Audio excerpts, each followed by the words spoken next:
जय श्री कृष्णा। जय श्री कृष्णा। जय श्री कृष्णा। आज का प्रसंग है कपिल मुनि का जन्म।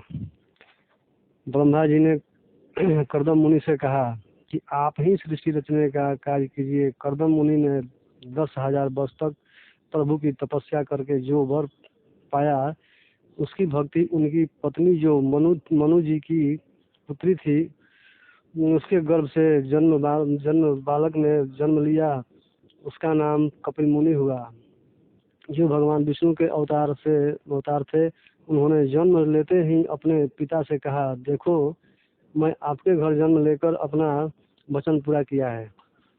देवहूति की खोज से जो कन्याओं ने जन्म लिया, इस प्रकार से प्रभु की शक्ति और ब्रह्मा जी की कृपा से सृष्टि की रचना आरंभ हुई।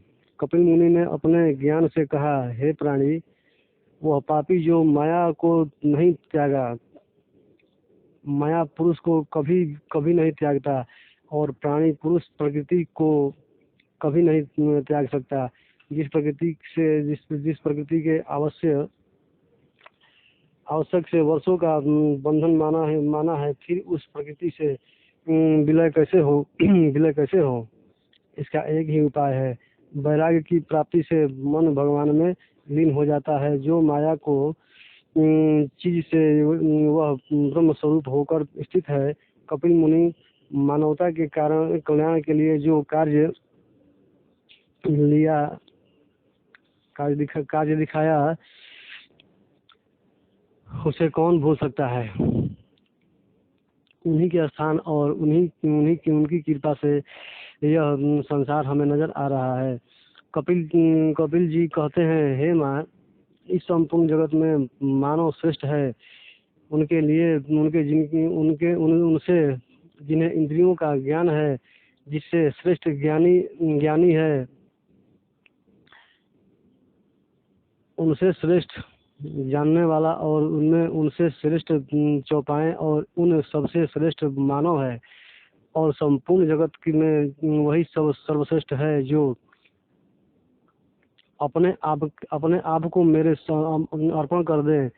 मोह माया के जाल में फंसकर यह ईश्वर को भी भूल जाता है, और जब उनकी मृत्यु हो जाती है तो सब कुछ इसी संसार में रह जाता है। संसार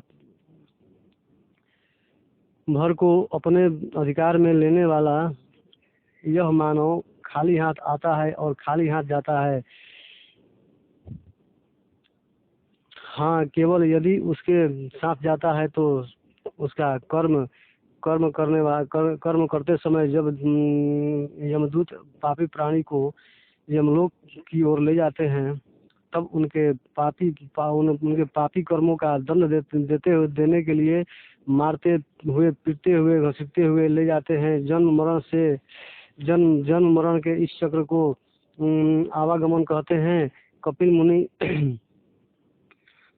ने यह ज्ञान अपनी माँ को सुनाया, तो उसने आश्चर्य से पूछा, हे मुनि श्रेष्ठ, तुम इतने ज्ञानी होकर मेरे पेट में कैसे पहुंच गए। कपिल मुनि बोले, हाँ, मैं इस अज्ञानी और पापी लोगों को अंत करने के लिए पृथ्वी पर अवतार धारण करता